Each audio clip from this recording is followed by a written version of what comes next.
Ops, ops, ops. Hindi porket malamig ngayon, hindi ka na maliligo.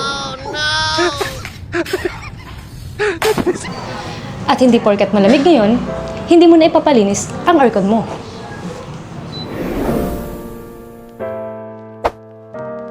Hi, this is Ivy, the Aircon Advisor PH by Rosarito, a multi-awarded company, a pickup licensed aircon contractor, at more than 10 years ng aircon dealer sa HVAC industry.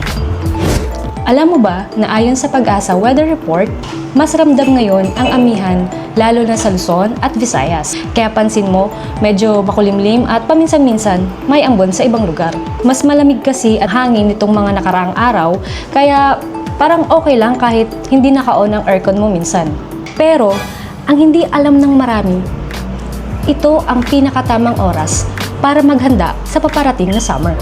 Ang regular na paglilinis at early check-up ng aircon ang sikreto para tumagal ang lifespan at bigla ang pagkasira ng aircon unit mo. Real talk tayo, kapag summer na madalas fully book na ang mga aircon shops sa mga aircon servicing nila. Halos lahat sabay-sabay gusto mauna sa aircon schedule nila. Ito ang kailangan mong iwasan. Ang mag-panic booking sa paparating na summer. Kung gagamit ka man ng aircon ngayong amihan season, ideal na iset ito sa 24 to 26 degrees Celsius para mas makatipid sa kuryente. Kaya ngayon pa lang, ihanda mo na ang aircon mo bago dumating ang tag-init. Message us today for professional aircon cleaning, preventive maintenance, at early aircon checkup. Once again, this is Ivy na nagsasabing hindi lahat ng aircon tips nasa manual. We educate before we recommend.